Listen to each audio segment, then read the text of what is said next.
Pada 26 Oktober 2025, Presiden Rusia Vladimir Putin berdiri di depan kamera dan kembali membanggakan kekuatan nuklirnya. Rusia baru saja menguji coba rudal Burevestnik, senjata bertenaga nuklir yang ia banggakan. Tidak ada negara lain di dunia yang memilikinya. Beberapa hari kemudian, ia membanggakan rudal bawah air Poseidon, yang katanya tidak terdeteksi dan tidak bisa dihentikan. Namun, inilah yang disembunyikan Putin dari Anda. Tindakan pamer senjata nuklir yang semakin putus asa dan apa yang disebut garis merah yang ia tantang negara-negara untuk dilanggar, itu bukanlah tanda kekuatan. Itu adalah gejala dari sebuah negara adidaya yang sekarat dan sedang berusaha memanfaatkan kartu terakhir yang dimilikinya. Dan para pemimpin barat akhirnya membongkar gertakannya. Setelah hampir 4 tahun ancaman nuklir, dunia telah menyaksikan Putin menggambar garis merah begitu sering hingga catnya sudah sempat mengering. Pertimbangkan skala kampanye pemerasan nuklir Rusia. Menurut basis data komprehensif Voice of America, pejabat Rusia membuat 135 ancaman nuklir hanya antara Februari 2022 dan Desember 2024. Putin bertanggung jawab atas 27, di antaranya dengan frekuensi yang meningkat seiring waktu. Dimulai dengan 5 ancaman pada 2020, 29 pada 2023, lalu naik jadi 13 pada 2024. Tahun 2025 adalah tahun yang lambat untuk ancaman nuklir. Menurut media United, 24 hanya ada 4. 3 diantaranya termasuk Poseidon dan Burevestnik. Pengumuman semuanya dibuat dalam waktu 2 minggu. Presiden Donald Trump dengan tepat menunjukkan betapa absurdnya menanggapi Presiden Rusia saat ditanya soal pengumuman rudal terbaru Putin. Saya tahu kita punya kapal selam nuklir terbaik di dunia di lepas pantai mereka, jadi tidak perlu menempuh 8.000 mil. Mereka tidak main-main dengan kita pun begitu. Lalu, dengan terlihat marah, dia menambahkan, dia seharusnya mengakhiri perang itu yang kini sudah 4 tahun meski seharusnya hanya seminggu. Itulah tugasnya. Alih-alih menguji rudal, pemecatan Trump menandai titik balik. Ini adalah salah satu dari sedikit momen langka ketika seorang pemimpin besar barat tidak berhati-hati menimbang setiap kata untuk menghindari memprovokasi Moskow. Sebaliknya, dia memperlakukan retorika nuklir Putin seperti apa adanya, yaitu sikap putus asa dari seorang pemimpin yang militer konvensionalnya gagal total. Mari kita telusuri pola pemerasan nuklir Rusia dan pelajari apa yang bisa didapat darinya. Kita tidak akan membahas semua daftarnya karena banyak pengulangan, tapi pola sudah terlihat sejak awal. Setiap kali Ukraina atau NATO membuat kemajuan signifikan, Putin langsung mengambil buku pedoman nuklirnya. Ini sudah menjadi sesuatu yang sangat bisa diprediksi. Hampa. 24 Februari 2022, hari pertama, Putin meluncurkan operasi militer khususnya dengan ancaman nuklir yang tersirat. Menyiratkan bahwa siapapun yang mencoba mengganggu Rusia akan melihat konsekuensi yang belum pernah Anda lihat sebelumnya. Ini kata-kata tegas, namun juga kesalahan pertama. Rusia pada dasarnya mengancam perang nuklir bahkan sebelum mencoba menang secara konvensional untuk mencoba mengisolasi Ukraina dari seluruh dunia. 27 Februari 2022, hari ketiga, ketika menjadi jelas bahwa Ukraina tidak akan jatuh dalam 48 jam, Putin memerintahkan pasukan nuklir Rusia untuk masuk ke mode tempur khusus. Tugas, sebutan mewah untuk siaga tinggi. Barat juga memperhatikan. 20 April 2022, Rusia uji RS-28 Sarmat. Intercontinental Ballistic Missile. Kepala Roskosmos Dmitry Rogozin sebelumnya mengklaim bahwa rudal ini dapat menghancurkan sistem pertahanan rudal apapun. Amerika Serikat menanggapi dengan mengumumkan bahwa ini adalah uji coba rutin dengan pemberitahuan yang sesuai di bawah perjanjian New Strategic Arms Reduction Treaty. Namun, waktunya menunjukkan frustrasi Putin karena perlawanan Ukraina terus berlanjut. 24 April 2022, Menlu Sergei Lavrov memperingatkan dukungan Barat yang berlanjut untuk Ukraina bisa memicu Perang Dunia III. Ini terjadi 1 hari setelah Menteri Luar Negeri Amerika Serikat Antony Blinken bertemu dengan Zelensky di Kiev. Pesannya jelas, berhenti membantu Ukraina atau Barat akan merespons dengan terus membantu Ukraina. Ngomong-ngomong, perlu diingat ini baru 2 bulan setelah invasi dimulai dan kita sudah melihat 4 ancaman. Juni 2022 garis merah HIMARS. Pemerintahan Presiden Joe Biden berpendapat bahwa memberikan sistem roket artileri mobilitas tinggi atau HIMARS akan menjadi provokasi yang tidak dapat diterima. Pejabat Rusia juga mengulangi peringatan tentang akibat buruk ini. Ukraina mulai memenangkan pertempuran penting pada April dan Mei. HIMARS pun tak lagi tampak begitu provokatif. Amerika Serikat mengirimkannya, Rusia tidak melakukan apa-apa, dan NATO dengan cepat belajar bahwa garis merah Rusia tampaknya memiliki fleksibilitas yang hampir tak terbatas dalam penafsirannya. Juli 2022 dan Maret 2023. Pada 2 kesempatan terpisah, mantan Presiden Rusia, Dmitry Medvedev, menyarankan bahwa Ukraina menyerang Crimea, bekas wilayah Ukraina, akan memicu hukuman. Tanggapan seketika dengan senjata apapun yang diperlukan, secara alami mengisyaratkan penggunaan rudal nuklir. Meski ancaman awal sempat diperhatikan di Ukraina dan NATO, Ukraina akhirnya mengembangkan dan menggunakan drone jarak jauh untuk menyerang jembatan Kherson dan infrastruktur di sekitarnya. Ketika satu ancaman tidak cukup, Medvedev menggandakan ancamannya, tapi tetap tidak dianggap serius. 21 September 2022. Putin mengumumkan mobilisasi parsial dan menyatakan, jika ada ancaman terhadap integritas teritorial dan untuk membela Rusia serta rakyatnya, kami akan memakai semua senjata yang kami punya. Ini bukan gertakan. Namun, meskipun Ukraina terus menyerang wilayah Rusia dengan drone, senjata nuklir tidak muncul. Pada bulan yang sama, Putin juga mencaplok wilayah Donetsk, Luhansk, Kherson, dan Zaporizhia. Rusia bahkan tidak sepenuhnya menguasai wilayah tersebut dan telah menyatakannya sebagai wilayah Rusia. Ancaman tersiratnya adalah bahwa menyerang tanah Rusia bisa berisiko mendapat serangan balasan nuklir. Ukraina membebaskan kota Kherson pada November, memaksa pasukan Rusia menyeberangi Sungai Dnipro. Rusia meningkatkan ancaman saat tentaranya melarikan diri. Februari 2023, Jerman mengumumkan akan mengirim tank Leopard ke Ukraina, sesuatu yang sudah diperingatkan secara tegas oleh Putin dan langsung diancam dengan konsekuensi nuklir. Tank-tank itu tiba dari Jerman meski butuh hampir 2 tahun untuk mencapai jumlah besar. Perlu disebutkan, ini salah satu garis merah yang dilanggar NATO secara terang-terangan tanpa konsekuensi. Juni 2023, Putin mengumumkan pemindahan senjata nuklir taktis ke Belarus. Ini seharusnya membuat Barat gugup, namun akhirnya hanya isyarat simbolis tanpa mengubah situasi di lapangan. Rusia sudah punya persediaan senjata di Kaliningrad yang bahkan lebih dekat ke beberapa ibu kota Eropa dan wilayah Rusia. Februari 2024, Putin memperingatkan negara NATO yang mengirim pasukan ke Ukraina akan menghadapi konsekuensi nuklir. Presiden Prancis Emmanuel Macron tetap membuka kemungkinan mengirim pasukan Eropa. Putin memerintahkan latihan senjata nuklir, namun NATO tetap tidak mengirim pasukan. Dan Ukraina berhasil tetap bertahan dengan cadangan sumber daya manusia domestiknya, serta kecerdikan lama dalam mengembangkan drone untuk menutupi kekurangan jumlah. Agustus 2024, Ukraina menyerbu Kursk dan melancarkan serangan ke wilayah Rusia lainnya. Putin sebelumnya menyatakan bahwa ancaman langsung ke wilayah Rusia dari senjata NATO yang membantu Ukraina akan dianggap sebagai perang Rusia-NATO. Namun tidak ada deklarasi perang resmi yang dikeluarkan, dan Rusia membutuhkan 6 bulan untuk menumpas serangan Ukraina di Kursk.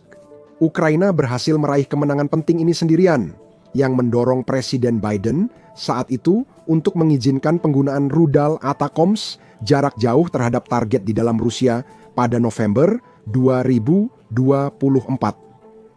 Tanggapan Putin terasa lucu karena sangat mudah ditebak.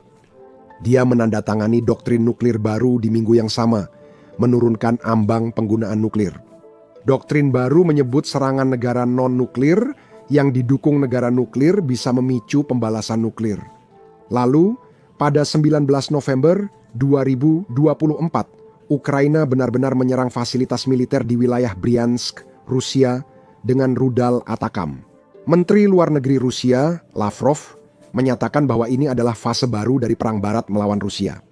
Juru bicara Kremlin, Dmitry Peskov, menegaskan doktrin kini memungkinkan respons nuklir. Namun, tidak ada yang terjadi. Sebagai gantinya, Rusia meluncurkan rudal balistik Oreshnik jarak menengah yang biasanya bisa membawa hulu ledak nuklir, namun kali ini memakai senjata konvensional. Ini panggung nuklir untuk menunjukkan kemampuan Rusia, namun mereka sangat hati-hati dan tidak benar-benar melakukannya. 21 November 2024, Ukraina menyerang dengan rudal Storm Shadow buatan Inggris. Dubes Rusia untuk Inggris menyatakan Inggris kini terlibat langsung dalam perang ini. Sekali lagi, ambang batas nuklir diduga telah dilampaui. Sekali lagi, tidak ada senjata nuklir yang digunakan. Lalu kita sampai pada tahun 2025 dan ancaman kembali dilontarkan secara cepat saat Rusia memamerkan sistem-sistemnya yang katanya sempurna. Tapi Putin terus melontarkan ancaman-ancaman ini yang tidak berhasil, justru karena itu memang satu-satunya yang tersisa baginya. Pertimbangkan posisi strategis Rusia. Pada awal perang, Rusia memiliki keunggulan jumlah, kapasitas industri, dan unsur kejutan. 3 tahun kemudian, Rusia hanya berhasil menduduki sekitar 1% wilayah tambahan Ukraina dengan perkiraan korban jiwa Rusia mencapai 1,4 juta orang. Ekonomi yang hancur dan isolasi internasional. Doktrin militer Rusia yang dibanggakan ternyata sangat tidak cocok untuk peperangan modern. Tidak seperti NATO yang belajar dari pengalaman perang, Rusia lebih memilih skenario kaku, terencana, dan perang total. Ketika unit-unit Rusia menghadapi perlawanan yang tak terduga, mereka seringkali tidak bisa beradaptasi, dan para perwira tidak dapat mengambil keputusan secara mandiri. Hasilnya adalah taktik yang mudah ditebak dan terus-menerus dimanfaatkan oleh pasukan Ukraina. Bencana di Bandara Hostomel pada hari pertama menjadi penentu suasana. Rusia mengerahkan 200-300 pasukan khusus dengan helikopter untuk merebut lapangan terbang di pinggiran Kiev. Rencana mengangkut bala bantuan lewat udara lalu menuju ibu kota. Namun, para pembela Ukraina menembak jatuh 4 helikopter, memblokir landasan pacu, dan memaksa seluruh operasi itu dibatalkan. 18 pesawat angkut yang membawa hingga 4.000 tentara terlihat menuju Hostomel, tetapi mereka berbalik arah daripada mendarat di bawah tembakan. Kegagalan taktis ini menunjukkan masalah struktural mendalam. Invasi Putin tidak direncanakan oleh komando militer Rusia, melainkan oleh Federalnaya Sluzhba Bezopasnosti alias Dinas Keamanan. Mereka mengira Ukraina akan menyerah dalam waktu 10 hari. Pasukan Rusia benar-benar tidak membawa suku cadang untuk operasi tempur jangka panjang. Peta yang disita menunjukkan tak ada rencana menghadapi perlawanan musuh.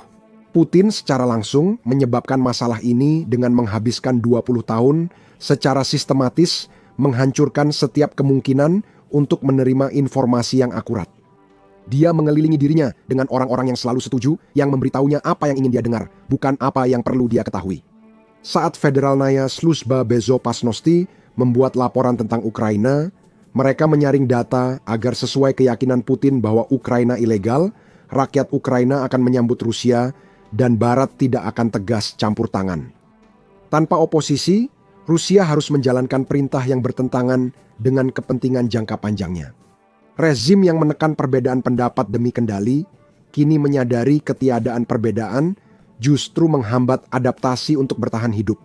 Karena itu, Putin terus mengancam dengan senjata nuklir. Karena dia tidak bisa mengakui bahwa invasi itu adalah sebuah kesalahan, karena itu berarti harus mengakui penilaian awalnya salah, sesuatu yang tidak bisa ditoleransi oleh sistemnya. Pada saat yang sama, Rusia tidak bisa menang secara konvensional, karena militernya sejauh ini terbukti tidak mampu menghadapi pasukan Ukraina yang lebih kecil dan terlatih oleh NATO. Dia juga tidak bisa bernegosiasi dari posisi kuat. Karena Rusia kehilangan wilayah dalam serangan balasan, ancaman nuklir secara harfiah menjadi satu-satunya alat terakhir Putin untuk menunjukkan kekuatan. Mereka memiliki 4 tujuan utama yang membuatnya sangat berharga saat digunakan, tetapi ini berarti penggunaannya harus hemat dan dengan niat tertentu, sesuatu yang belum kita lihat sampai sekarang. Mereka sering mengalihkan perhatian dari kegagalan militer. Setiap kali Rusia kalah besar di medan perang, retorika nuklir makin meningkat. Misalnya, jika Rusia gagal merebut Pokrovsk, mereka mencoba rudal baru yang bisa meratakan seluruh kota. Ketika Rusia mulai kehilangan wilayah yang didudukinya, atau bahkan diserang oleh Ukraina, tiba-tiba itu dianggap sebagai tindakan curang yang layak mendapat respons nuklir bukan hanya terhadap Ukraina, tapi juga terhadap sekutunya. Ini adalah bentuk klasik dari pengalihan perhatian. Kedua, ancaman nuklir membuat pemimpin Barat yang enggan ambil risiko menjadi gentar. Mereka dipilih secara demokratis dan bertanggung jawab pada pemilih yang takut perang nuklir.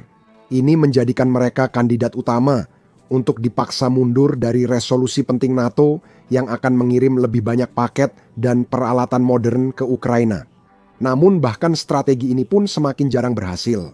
Pada 2025, banyak negara Eropa bersatu meningkatkan kesiapan militer dan berbagi kepemimpinan NATO. Ketiga, media pemerintah Rusia memperbesar setiap ancaman nuklir, menggambarkan Vladimir Putin sebagai pemimpin yang kuat, menahan agresi Barat untuk penonton Rusia yang mengonsumsi propaganda Kremlin. Ancaman-ancaman ini adalah bukti bahwa Rusia tetap menjadi negara adidaya, terlepas dari kinerja militer yang sebenarnya.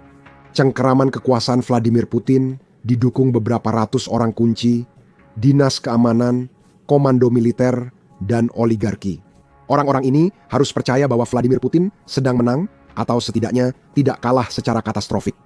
Ancaman nuklir menunjukkan Rusia masih punya kartu andalan saat perang konvensional tidak terkendali. Dewan Atlantik mengatakannya dengan sangat tepat. Putin adalah gangster geopolitik.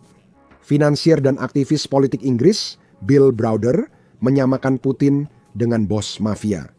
Atau, seperti narapidana paling brutal, demi menutupi penurunan kemampuan militer Rusia. Seperti gangster yang kehilangan kekuatan, tapi masih menakut-nakuti dengan reputasi, Putin mengancam dengan konsekuensi yang makin tak mampu atau mau dia lakukan. Mari bahas pertanyaan ini. Jika Putin sangat putus asa, apa yang bisa mencegahnya menggunakan senjata nuklir? Jawabannya sederhana, bahkan Putin tahu itu tindakan bunuh diri. Inilah yang secara realistis akan terjadi jika Rusia menggunakan satu saja senjata nuklir taktis 10 kiloton di Ukraina. Dalam hitungan detik, segala sesuatu dalam radius setengah mil akan menguap. Kota itu, misalnya Zaporizhia, dengan 700.000 penduduknya secara efektif hancur. Dalam beberapa menit, detektor radiasi di Eropa mencatat ledakan itu. Saluran komunikasi aman antara Kiev, Washington, London, Paris, dan Berlin langsung sibuk. Rusia telah melewati ambang nuklir. NATO hampir pasti akan menyatakan ini sebagai tindakan yang memerlukan respons segera. NATO tidak ingin perang nuklir, namun membiarkan Rusia memakai senjata nuklir tanpa hukuman akan merusak kerangka non-proliferasi yang mencegah perang nuklir hampir 80 tahun. Prinsip ini dikenal sebagai eskalasi untuk deeskalasi di militer, namun sebenarnya lebih sederhana. Jika Anda membiarkan seseorang menggunakan senjata nuklir sekali tanpa konsekuensi besar, mereka akan menggunakannya lagi. Dan target berikutnya mungkin Anda, dan pada akhirnya orang lain juga akan menggunakannya. Jadi NATO akan dipaksa untuk merespons. Mungkin NATO meluncurkan serangan konvensional besar-besaran terhadap pasukan Rusia di Ukraina, mungkin menggunakan senjata nuklir taktis miliknya sendiri yang ditargetkan ke instalasi militer Rusia, atau mungkin menyatakan perang langsung terhadap Rusia. Putin menghadapi runtuhnya rezim dan potensi kekalahan, memutuskan jika ia jatuh, dunia juga harus ikut terseret. Jadi dia mengizinkan serangan nuklir penuh, yang kemudian dibalas oleh seluruh dunia dengan cara yang sama. Dalam 1 jam, ratusan hulu ledak nuklir telah meluncur. Kota-kota di Rusia, Amerika Serikat, dan Eropa hancur dalam hitungan jam. Puluhan juta orang tewas karena ledakan langsung. Dalam beberapa hari, korban tewas bertambah akibat penyebaran penyakit radiasi dan kebakaran yang tak terkendali di kota-kota hancur. Dalam beberapa minggu, 150 juta ton asap dan jelaga masuk ke stratosfer, memulai musim dingin nuklir dalam 6 bulan, suhu global turun secara signifikan, dan gagal panen mulai terjadi dalam 2 tahun. Suhu global turun sebesar 14 derajat Celcius dan produksi pertanian runtuh di seluruh dunia. Dalam 1 dekade, diperkirakan 5 miliar orang akan meninggal, sebagian besar karena kelaparan, bukan karena senjata nuklir. Peradaban modern telah runtuh. Para penyintas menghadapi planet yang radioaktif, di mana wilayah yang luas tetap tak layak huni selama beberapa generasi. Jadi, mengapa Putin tidak melakukannya? Pertama dan yang paling utama, Putin ingin menang. Dia ingin Rusia ditakuti dan dihormati sebagai kekuatan besar, serta mengembalikan wilayah yang dianggap sebagai pengaruh sah Rusia. Penggunaan senjata nuklir tidak mencapai tujuan, malah mengakhiri segalanya. Serangan nuklir ke Ukraina akan menghasilkan 4 hal. Menghancurkan wilayah dan rakyat yang diklaim Rusia sedang coba dibebaskan. Keterlibatan langsung NATO dalam perang hampir pasti berujung pada kematian Putin, baik akibat serangan balasan NATO atau dari dinas keamanannya sendiri demi menyelamatkan diri. Menghilangkan semua dukungan internasional yang tersisa, termasuk dari Tiongkok dan India. Putin memang banyak hal, tapi tidak sepenuhnya gila. Dia sadar penggunaan senjata nuklir bisa mengakhiri rezimnya dan mungkin juga Rusia. Poin kedua berasal dari luar Rusia saat konferensi tingkat tinggi G20 di Bali November 2022 ketika situasi Rusia di sekitar Kherson sangat putus asa. Presiden Biden bertemu dengan Presiden Tiongkok, Xi Jinping. Intelijen mengungkap Xi langsung meminta Putin tak gunakan senjata nuklir. Penolakan Tiongkok sangat berarti. Ekonomi Rusia semakin bergantung pada perdagangan dengan Tiongkok, terutama untuk ekspor minyak dan gas yang dibatasi oleh sanksi Barat. Jika Tiongkok berbalik menentang Rusia terkait penggunaan nuklir, Putin akan menghadapi isolasi ekonomi total. Tiongkok punya alasan sendiri untuk menentang penggunaan senjata nuklir. Hal itu menciptakan preseden yang bisa berlaku untuk Taiwan. Itu mengancam sistem ekonomi global yang menguntungkan Tiongkok dan berisiko memicu eskalasi nuklir yang bisa mengancam kepentingan Tiongkok. Ketiga, Putin menyerbu Ukraina karena dia menginginkan Ukraina, baik itu rakyatnya, sumber dayanya, posisi strategisnya, kapasitas industrinya, atau yang paling mungkin semuanya. Senjata nuklir justru menghancurkan apa yang ingin kamu rebut, membuat wilayah itu tak bisa dihuni sementara dan membunuh penduduk yang kamu klaim lindungi. Jika Putin hanya ingin kehancuran, ia bisa memakai senjata nuklir sejak awal. Fakta bahwa dia belum bertindak setelah hampir 4 tahun perang dan banyak pelanggaran menunjukkan dia masih yakin bisa menang. Ukraina secara konvensional atau menekan Barat agar menerima kesepakatan damai yang menguntungkan dengan menggunakan senjata nuklir pada dasarnya berarti mengakui kekalahan total. Jika kamu memilih menghancurkan yang tak bisa dimiliki daripada berjuang menang, berarti kamu menyerah pada tujuan awal. Akhirnya, ada kenyataan yang agak suram bahwa pemerasan nuklir Putin telah sebagian berhasil. Jerman masih menolak untuk memberikan rudal jelajah Taurus. Amerika Serikat menunda pengiriman ATACMS selama 20 bulan.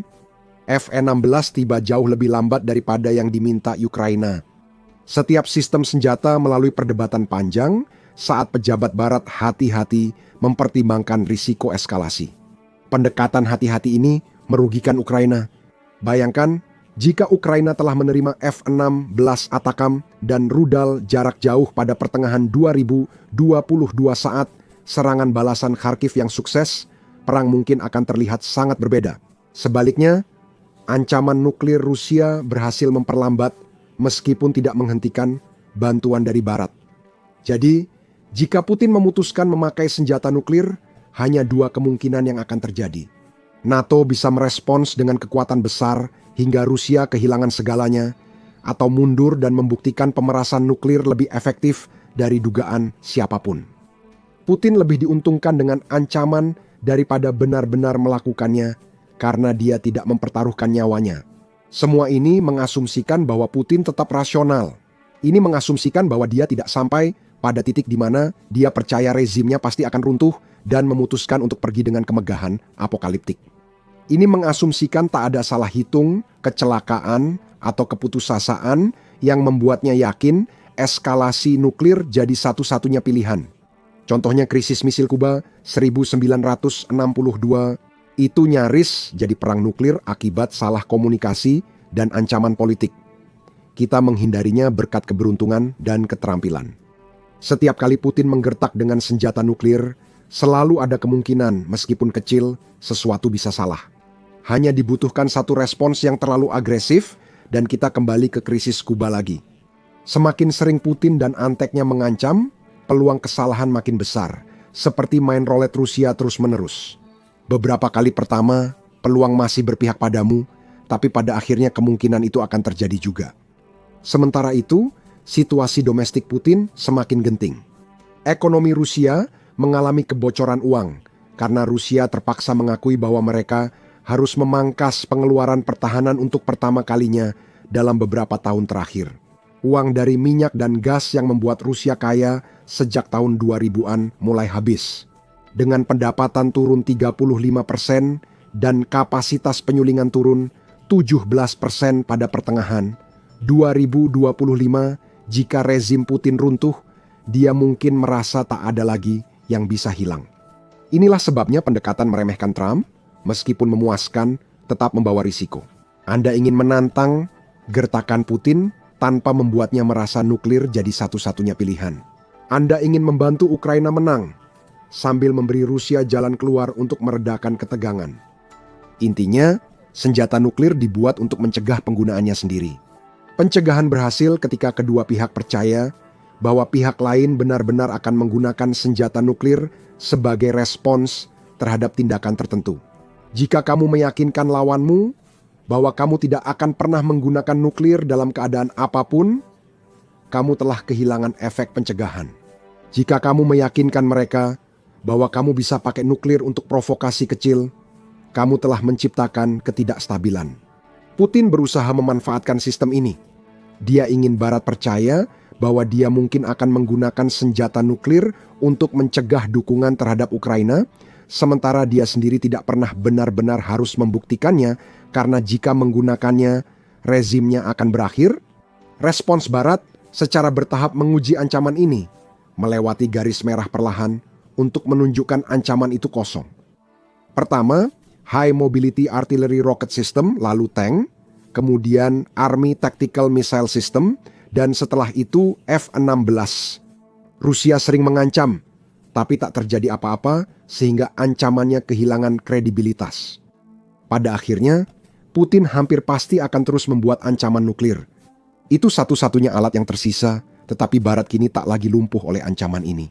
Tanggapan meremehkan Trump, tekad Inggris mendukung Ukraina, penguatan militer Jerman, serta koalisi negara bersedia Eropa telah menyediakan 40 miliar euro bantuan militer. Itu membuktikan pemerasan nuklir Putin makin melemah. Perang Ukraina ditentukan faktor ekonomi, logistik, militer, teknologi, dan kemauan politik, di mana Rusia makin kehilangan posisi. Terima kasih sudah menonton sekarang. Untuk info terbaru situasi militer Rusia yang memburuk, tonton video keruntuhan ekonomi Rusia dan berlangganan The Military Show untuk pembaruan harian perang yang mengubah kekuatan global.